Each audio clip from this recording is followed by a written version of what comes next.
Today's video is sponsored by Storyblocks. By the time you're watching this video, the Los Angeles Dodgers have already beaten the New York Yankees in 5 games in the 2024 World Series. This has nothing to do with the video, I just wanted to rub that in. Today I want to talk to you guys about the gear that I've been using recently for some of my video and photo, especially for things that I'm doing for travel and assignment work.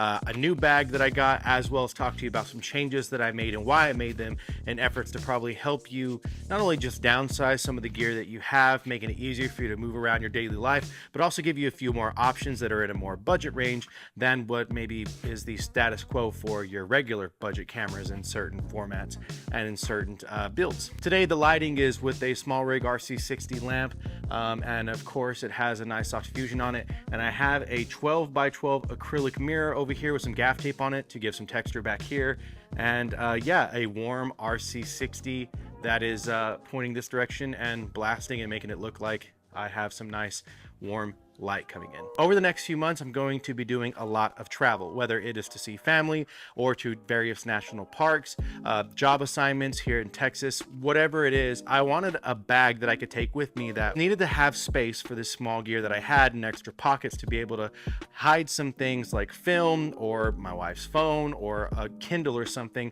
And I feel like this bag really checks all those boxes as well as having a comfortable strap. This right here is the Bellroy camera sling. I think that's what it's called. It's a 10-liter version. It looks very plain Jane. It is not very good looking to a lot of people if you're into the peak design look. It has some straps right here at the bottom for a small tripod, which I actually use, and it works pretty well.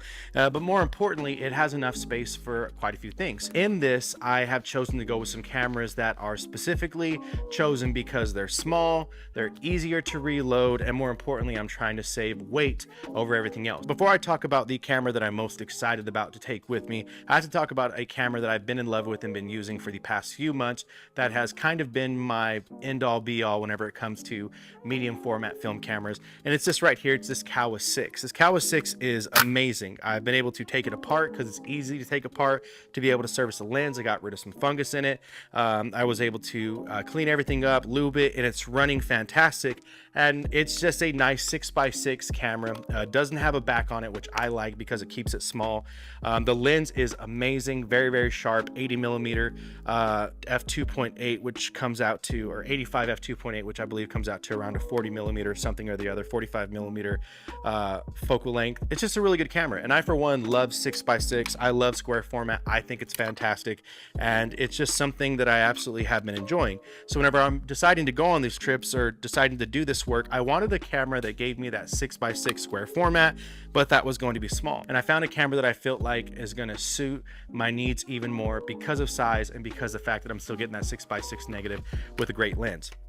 And that is this. This is the Super Fujica 6. It is an old ass camera. It is a nice little pop-out camera with bellows and all, and it has been great. It's been joy to use. Just sent off some film to Nice Film Club, and I'm excited to get it back. This was CLA'd, repaired, everything cleaned out. The viewfinder is small, but the main point of this is it's lightweight, it's small, it's compact, it fits my bag, and it's still 6x6. The lens is great. It's going to do fantastic things for landscapes, especially. This is going to be great. It's got an 80mm f3.5 lens, which is more than good enough for me with anything that I'm doing, and being able to run some kit mirror and some gold through here is going to be just the bee's knees, as well as some Ilford XP2.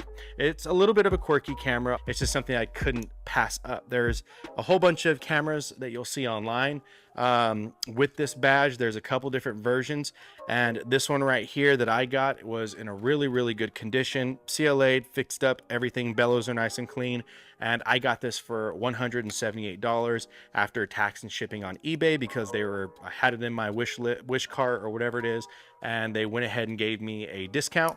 And so yeah, it was a really good steal, especially for the quality that you're getting, and it's just so lightweight and small. As you can see, it's probably the size of a Fujifilm X-T5.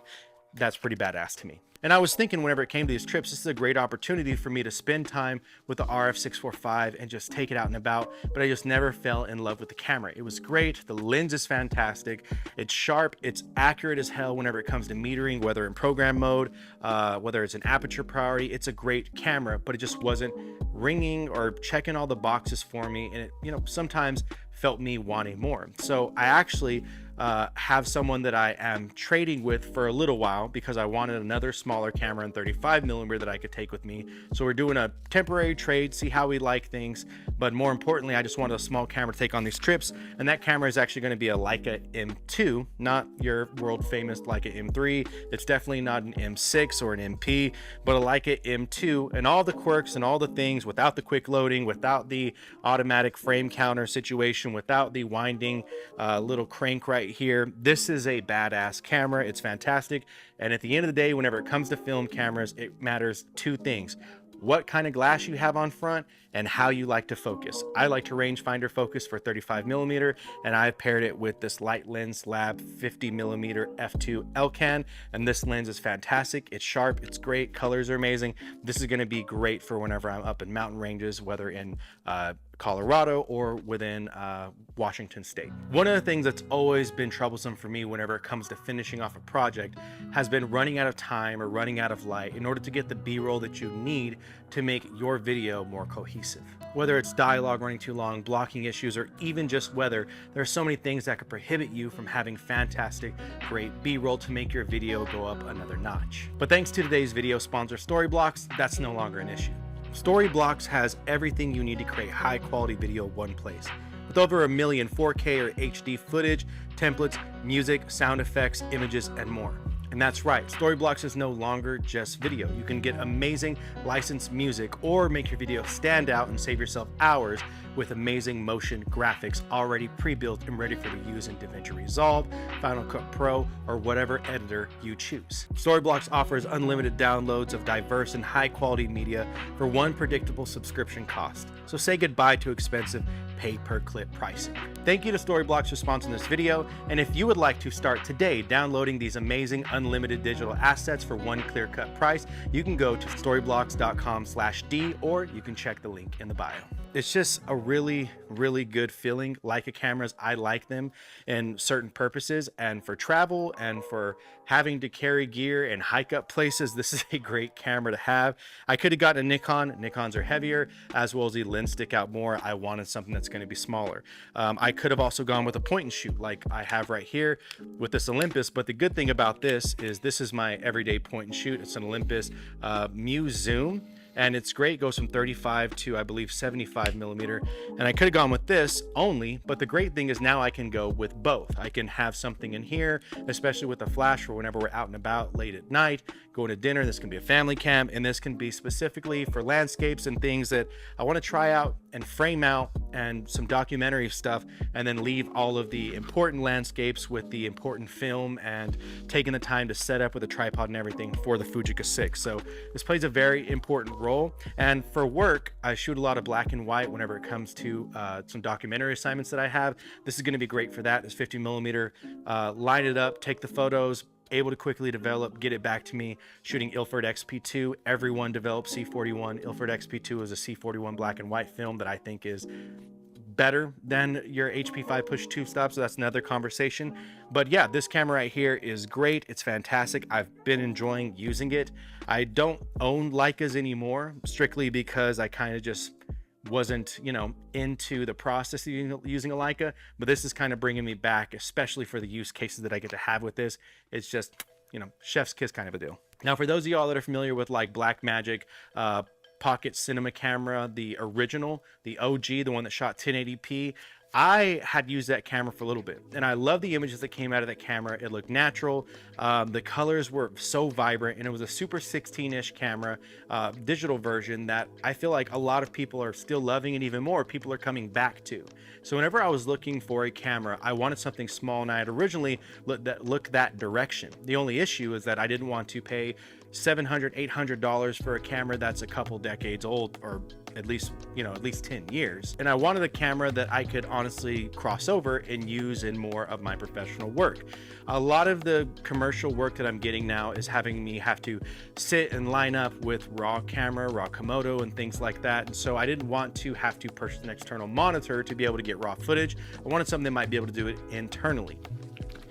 And so you step in the tiny ass Sigma FP, and this right here has a Bright & Star 28mm f2.8, and this camera does everything that I need. The size is perfect. I mean, honestly, if you look at it compared to this Olympus Mu, that's, if you own one of these Olympus Mu cameras, you know exactly how tiny this is. And it's even bigger now because I had to add a grip onto the side as an accessory. But this camera is amazing. The images are fantastic. The ability to be able to recover shadows and then using DaVinci Resolve to be able to recover your highlights.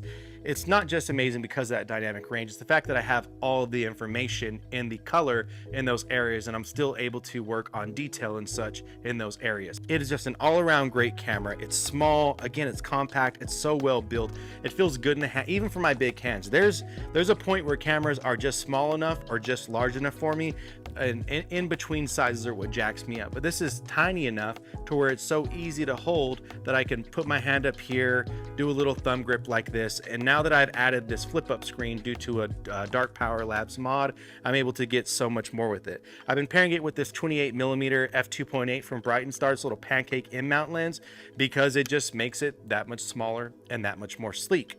It is a tiny camera in every sense of the word, but it has 4K Cinema DNG recording. I myself record almost everything in 1080p Cinema DNG.